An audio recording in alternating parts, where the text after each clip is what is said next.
Hello and welcome to this Photoshop tutorial. Today I'm going to be showing you how to make a cool star-filled background for your computer or any other purpose you'd like to use it to serve for.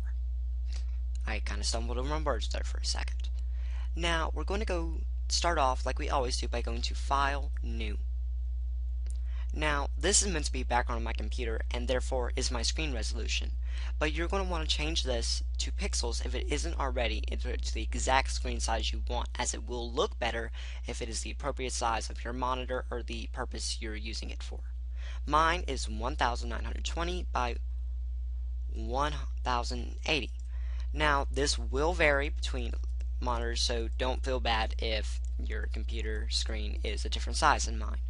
Mine is just special in its own little special way because it's a tard. Now, when you start off, it depends on your settings you have in your Photoshop settings folder or file, whatever thing it's called or you prefer to call it. It's going to be white, transparent, black, blue, chartreuse, whatever. It doesn't matter. What you're going to do is you're going to go to where the gradient tool is normally located. Now, I set it to the bucket tool because I don't use the gradient tool much. So you're going to go to your bucket tool, which can be found if you click on the gradient tool and hold and scroll down to paint bucket. Now, you're going to want to make sure that your colors are set to default. That is just plain black and white. Now you're going to paste this color into the middle to create a plain black canvas. I suggest it only be this color. I guess it could be others, but this works the best. Now you're going to go to Filter, Noise, and Add Noise. This is the basis for what your stars will look like. And you're going to want to leave this percent thing alone. It's not really important for this purpose right now. What should come up when it automatically comes up should be fine. So you're going to want to deselect Uniform and select Gaussian and check Monochromatic. That'll make sure all the stars are completely black and white. There is no little bit of yellow, a little bit of red, a little bit of green. We don't want that. We want them to be black and white for the next step. Now, this is way too many stars. Unless you really like sparkles, this isn't for you. You're going to want to go to Adjustments, so Image Adjustments, and then Levels, or if you like hotkeys, Control L. Now, this will bring out the Levels menu.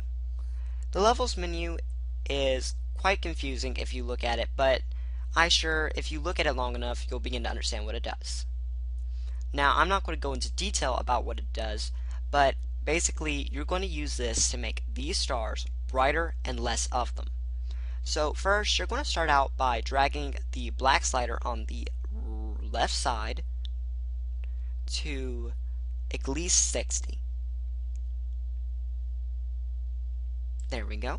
Now you're going to take the one on the right side, which is this one right here. It's white.